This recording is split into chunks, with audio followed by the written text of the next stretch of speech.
All right, today guys, you're gonna see something that's never been allowed to be filmed or even photographed before. Every year, Milwaukee Tools lets a group of media come behind the scenes just to educate them on how they build their tools, but they've got signs all over the place that they don't allow anybody to record any of this.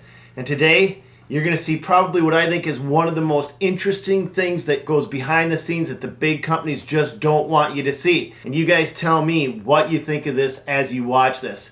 I absolutely personally find this stuff fascinating, and I want to find out from you guys what you think of it as well. So without wasting more time, let's get into today's video. All right guys, I'm with Andrew, and today we're going to be talking about battery technology, the evolution of it and how it's changing. And the reason I'm with you is because you head up the battery and cell department at Milwaukee Tools for the last 7 to 8 years. That's correct. Yep. So this is like your baby, right? All of this stuff right Absolutely. here? All right, and I really want to point this out because you guys are going to see batteries popping up more and more, kind of like fleas on a dog's back. They're everywhere. When I was at the GIE, it seemed like every other outdoor power tool that came out had battery in it, and that does not mean they're all built the same, because they're not. There is such a wide disparity in quality, and it's so confusing because guys see these numbers and these numbers don't equate to performance. Yeah, or durability. Or durability, and you're gonna help clarify that. So can you kind of start walking us through this thing, Andrew, because I really want to understand this in detail. Yeah, we're going to take it a step further than that too, and actually talk about the three fundamentals to make a world-class cordless power tool, and that's the battery, the motor, and the electronics. Yeah, because the motor and electronics, the battery is only one part of it. You've got to have a really, they got to all talk to each other. That's correct. Yeah, they all have to talk to each other to get the best performance, durability, and life. Okay, and this is where I stop talking and you start talking. So all right, let's do this great. thing. So let's start with battery packs. Okay. So there are three fundamental elements when it comes to a battery pack. Okay. There's the cell, the physical construction, and then the intelligence, or the electronics. Right? Okay. And you really have to do all those things great together. So to walk you through a quick history of how we got to where we're at today, because this is important, because as you mentioned, it's evolving very, very quickly, right? So you have to have perspective on how we actually got here. So, you know, back in the 80s, early 90s, this was the predominant player in the marketplace.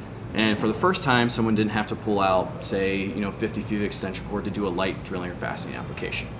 Now, that being said, this thing left a lot to be desired, right? Mm-hmm. Now, you're looking at it, obviously, you don't have to be an engineer to tell that the pack construction left a little bit to be desired, right? Great quality Scotch tape going on here. Got it. But people don't still use this design, right? That's correct. Yeah. So this is an older design. It's called nickel metal hydride. Yep. Okay. It's an older technology. Now, because it left a lot to be desired, there was a evolution along the way.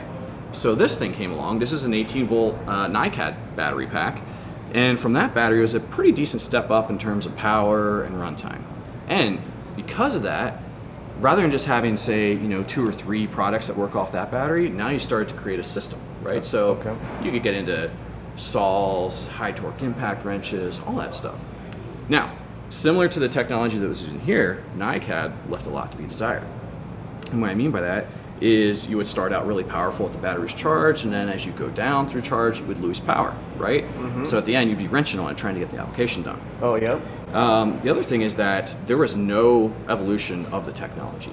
And what I mean by that is if you wanted to improve power or runtime, you had to add cells. And when you add cells, you're making it bigger, you're making it heavier, right, and you're changing the voltage, right? So if you look back in like the 90s, early 2000s, that's why you saw 12 volt, 14, 4, 18, 24, 36, 40, like crazy different voltages. Nothing was compatible. At that point in time, we did have some Nicad solutions, but we were still known as a corded heritage company, right? For band saws and whole hogs and sawzalls. And we decided to abandon this Nicad technology and go all in on this thing called lithium ion. So this is the first lithium ion power tool battery ever made. And what I can tell you is since we introduced it, we have continued to evolve the technology, both from a performance standpoint as well as a durability standpoint, to where now we're talking our 9th or 10th generation of lithium ion, where others are in their like you mentioned, GIE, some are on their first, maybe second, maybe third. So you learn a lot along the way. Now, what's important to understand is just because it says lithium doesn't mean that it's going to be created equal, right? Okay. So it may have the same number on the side and may say lithium ion, you will get wildly different performance, durability, and life out of these things. So to paint a picture for you, going back to what makes these lithium packs really impressive, it starts with the cell, right? So there are thousands of cells available in the marketplace today. A lot of the competitors will open up the spec sheet, right? Pick out a cell and then basically place a PO to that cell company and get a battery pack. We take a very, very different approach. So during the cell developmental process, we actually partner with the world leaders, right? So the Samsungs, LGs, Panasonics of the world, you have it. And we develop the cells hand in hand with them. So you got a chance to go through our battery lab and see how we fundamentally break down the cells and test them and verify it and actually create this technology with those partners. So once you get to the point where you're happy with the cell performance, it has to work in all types of conditions too, right? So extreme heat, extreme cold, has to last 1,500 plus cycles, because we want to make sure that someone's investing in this, we're protecting their investment, and we want it to last for the long term. So the next big thing is really the physical construction, if you will, right? So how do you make sure that this thing stands the test of times in all different types of environments and conditions? So what I can tell you is that with our battery packs, we do have the best protection against job site conditions. And just to give you an example of what some other lithium-ion batteries look like on the marketplace. So now, is this a current gen? Competitive product, yeah. So this is like on the market right now? Right, yeah. So this is a competitive battery pack. And you can see here, the straps are pretty janky. It's also held together by tape. Now we've upgraded from Scotch tape to duct tape. So that was an evolution technology. But this is not your pack. This is not our battery. Okay, that's good to know. Yep. So we went from Scotch to duck in the last... Huge progressions. Okay, all right, got it. Now this is an example of another competitive battery pack. And what you're seeing here is there's no intelligence, no electronics, which we'll get to in a second. They're using this steel weld straps, which perform very poorly thermally, right? Okay. They don't get a lot of power out of it, and there's not really a lot of protection going on with this. Versus our like-to-like battery, this is the M18 5.0 battery versus a competitive 5.0 battery.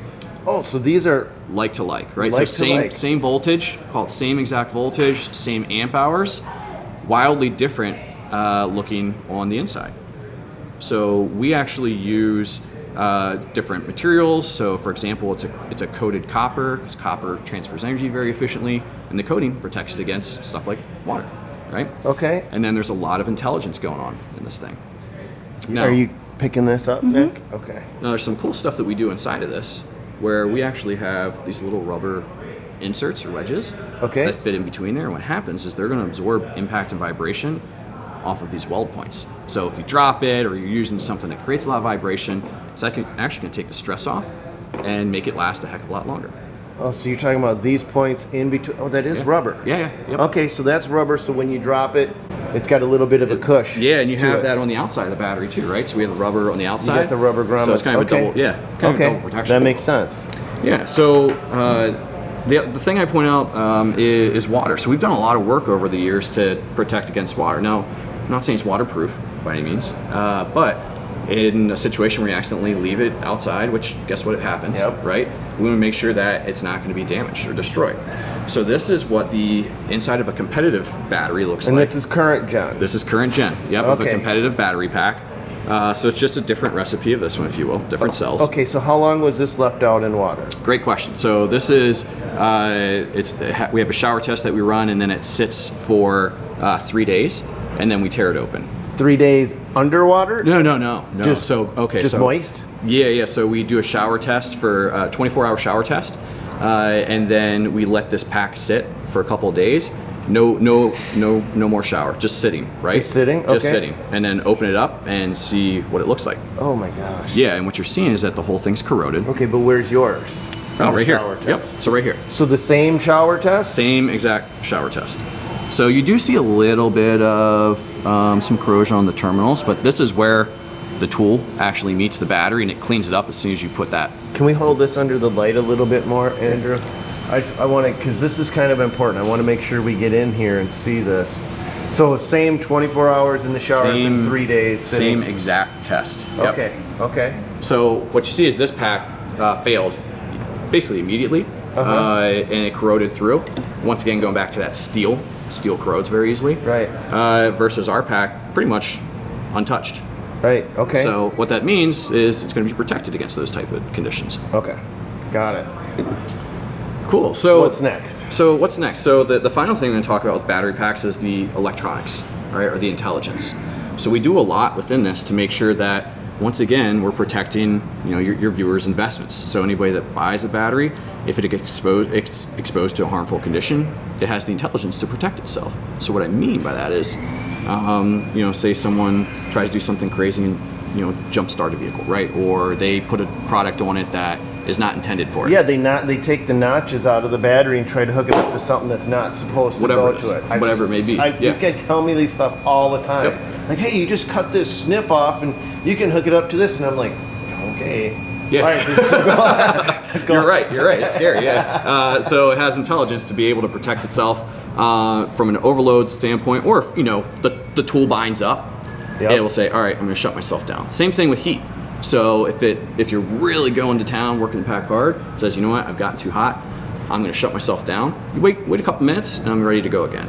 Okay. Now the other cool thing we have is every battery has a unique charging profile.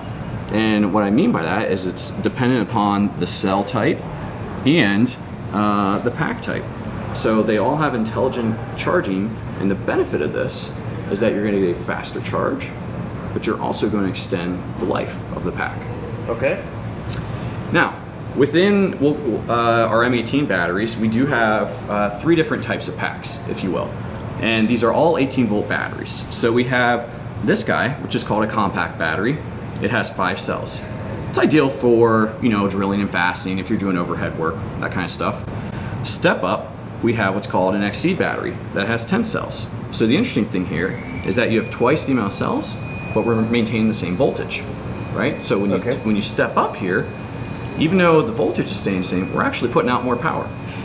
And then finally, if you step up to the HD battery, it has 15 cells. Once again, 18 volts, more cells, more power. So to help illustrate this for you, I'm going to show you what that means. So you'll actually, if you take our M18 fuel drill, you put a compact battery on it, you pull a trigger, hear the sound. Yep. Step up to the XC battery. Hear the sound difference, so a higher pitch, okay. So it's actually outputting more power. Okay. Now, what I will tell you is that it's tool dependent, right? So it depends on the electronic and motor set in the tool of what's that power difference going to be for every product. But the benefit of having the intelligence in there is that we can communicate with the tool and say, I can put out more power to you. Yes, your tool syncs to the battery, so the battery and the tool talk to each other, so you're not burning the tool out. Is my layman understanding of it? You're absolutely right. Am I right? You're absolutely right. They talk to each other to make sure that they don't destroy each other, right? And then they also optimize performance. Okay, so but we can go all the way up and down. We can use any one of these batteries in this tool, and it will communicate even with the HD 12 amp hour battery from the biggest to the littlest without burning that tool out, right? That's correct. And that's something that we take for granted. But there's a lot of companies that actually have different battery platforms that you can't cross mingle because they don't. Is it because they don't have the technology? It's because they didn't. Yeah, they don't have technology and they didn't invest in the electronics on the front end. So a great example is, you know, this competitive pack, no electronics, right? So if you try to run a more powerful tool and you continue to push motor and electronic performance, you run into a lot of issues because it can't protect itself. So now, are we? No, you've got these chargers here, and then we're also going to look at the motors. Yep. Andrew, am I right? Correct. Okay, so what I want you guys to know is we're going to actually break this into 2 videos. So I want to make sure that we cover this end of it, and then in the next video, we're going to actually start to look at these motors and then tie this whole thing together. But before we let you guys go, tell me about these chargers and what these batteries mean so that these guys can go, what the heck does an XC, CP, HD, HA, what do all of those monikers stand for? Great, yeah, it's a great question. So with the batteries, you know, we have the compact, CP stands for compact, So it's just the little guy. XC stands for extended capacity, so it's like the middle of the road. And then HD stands for high demand, so it's like those really power hungry stuff, right? Okay. And then within that, we have this new introduction of batteries called high output, right? Okay. So high output is utilizing a new cell technology, what's called a 21700 cell. Okay. And then we've also advanced the electronics and the pack design to take full advantage of that. So the benefit is when you step up from our red lithium to red lithium high output, you instantly see a 50% jump in power. And then it runs significantly cooler too. So the benefit there is that we're able to maintain compatibility like you mentioned and keep pushing performance to get past levels of 15 amp corded or heck 2-cycle gas, right? Okay, but I want to also talk about, because a tool that is waiting for a battery to charge is not making a guy any money. Yep. So have you taken into consideration, I see 3 different chargers and I want these guys to have a good, wrap their head around what is the difference between these chargers and what does it mean to the batteries? Are we going to be burning out a battery if we get a supercharger and put on a regular, or That's what? a great question. Yeah, so we, similar to batteries, we have 3 different types of chargers. Right. And what we have is a standard, what we call a rapid and a super. The difference between these chargers is charge time. So as you step up, you're cutting your charge time in half. So to paint a picture for you, let's use the 12V as an example. Yep. So you take the 12V, you put it on our standard charger. It's going to take about 4 hours to charge this thing. Now, if you step up to the rapid charger, same exact battery, right? Same exact 12V battery. You step up to the rapid charger, put it in there. Now your charge time's down to 2 hours. So you went from 4 to 2 hours by just changing the charger.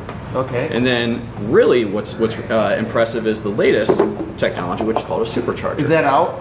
It is not out yet. It's getting ready to launch in July. Okay. Yeah, and now what's happening is you take that same battery, same 12V, put it on here, it'll charge in under 1 hour. So you went from 4 hours to 2 hours to 1 hour. And so that's your biggest, beefiest battery? That's correct. Now, the great thing is it doesn't matter what battery you use, they're all fully compatible with it, with every charger. So I'm gonna jump in here because he forgot to say something that I think is not only pretty important, but also pretty impressive. My understanding is that that rapid charger allows you to now hypercharge your battery. So if you're getting to the end of the day and your battery goes dead, you can put that battery on the charger for 5 minutes and it'll allow you to get enough juice rammed into that battery to make an additional like 65 cuts through a 2x4. I don't know, or something like that. Enough power to get you through the end of the day without waiting for that thing to charge up for an hour. That's a pretty cool technology advancement. So, you know, if you're already invested in the system, you can buy any of these and get the benefits as you step up. Now, what I will tell you is with the new supercharger, it is optimized for these high output batteries. Okay. Right. So what I mean by that is, if say someone has a bunch of Ninos, right? Yep. They actually won't see a benefit going from the rapid to the super. It's those people that actually step up into the high output batteries that'll see a significant benefit.